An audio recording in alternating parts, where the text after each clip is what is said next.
ہر قسم کے روحانی جسمانی مسائل اور وظائف کے لیے پیر اقبال قریشی چینل کو سبسکرائب کریں۔ نحمدہ ونصلی ونسلم علی رسولہ الکریم، اما بعد فاعوذ باللہ من الشیطان الرجیم، بسم اللہ الرحمن الرحیم۔ ذوالقعدہ کی 4 تاریخ کا ایک نہایت ہی پرتاثیر عمل بتا رہا ہوں، جو ہر کام کو آپ کی منشا کے مطابق کروانے کا ذریعہ بنے گا۔ ہر کام آپ کی مرضی کے مطابق ہو جائے گا۔ آپ جو چاہیں گے اللہ رب العزت اس کام میں آپ کا ساتھ دے گا، معاونت کرے گا، یعنی آپ کی حاجات بھی پوری ہوں گی، آپ کی دعائیں بھی پوری ہوں گی، اور آپ جس کام کو مشن کو اپنائے ہوئے ہیں، آپ کی جو خواہش ہے کہ میں یہ گھر بنا لوں، میں یہ ایسی گاڑی لے لوں، میں ایسی نوکری کر لوں، ایسا کاروبار کر لوں، انشاءاللہ العزیز اللہ تبارک و تعالی اس کام میں آپ کی معاونت فرمائیں گے اور وہ کام آپ کا تکمیل کو پہنچ جائے گا۔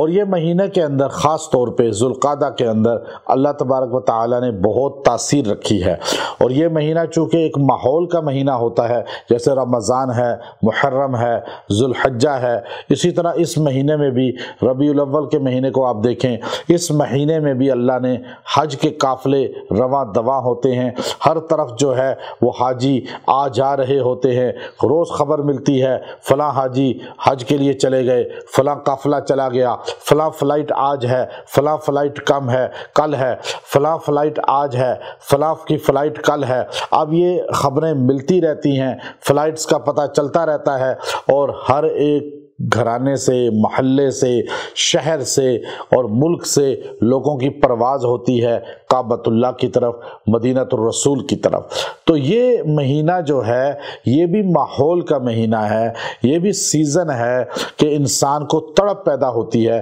بہت سے ایمان والوں کو اس ماہ مقدس میں کعبے کی اور مدینہ الرسول کی تڑپ پیدا ہوتی ہے، وہ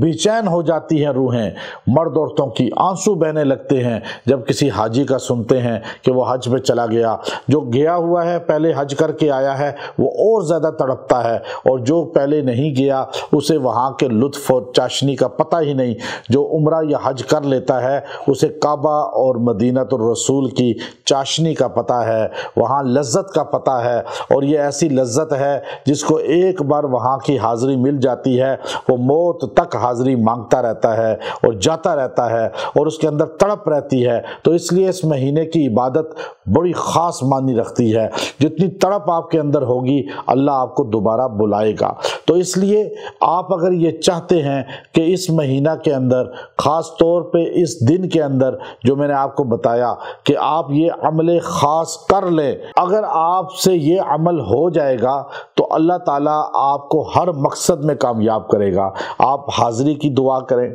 آپ حج کی دعا کریں، عمرے کی دعا کریں، کاروبار کی دعا کریں، آپ رزق کی دعا کریں، صحت کی دعا کریں، ہر مقصد میں اللہ آپ کو کامیاب و کامران فرمائے گا۔ یہ دن بڑے خاص ہیں، یہ مہینہ بہت خاص ہے، اور اس مہینہ میں اللہ رب العزت نے کوہ طور پہ موسیٰ کلیم اللہ کو بلایا تھا، اور ایک پورا مہینہ ذوالقعدہ اعتکاف کروایا تھا۔ تو آپ سوچئے کہ یہ نبیوں کی عبادت کا مہینہ ہے، اور وہ نبی جو موسیٰ کلیم اللہ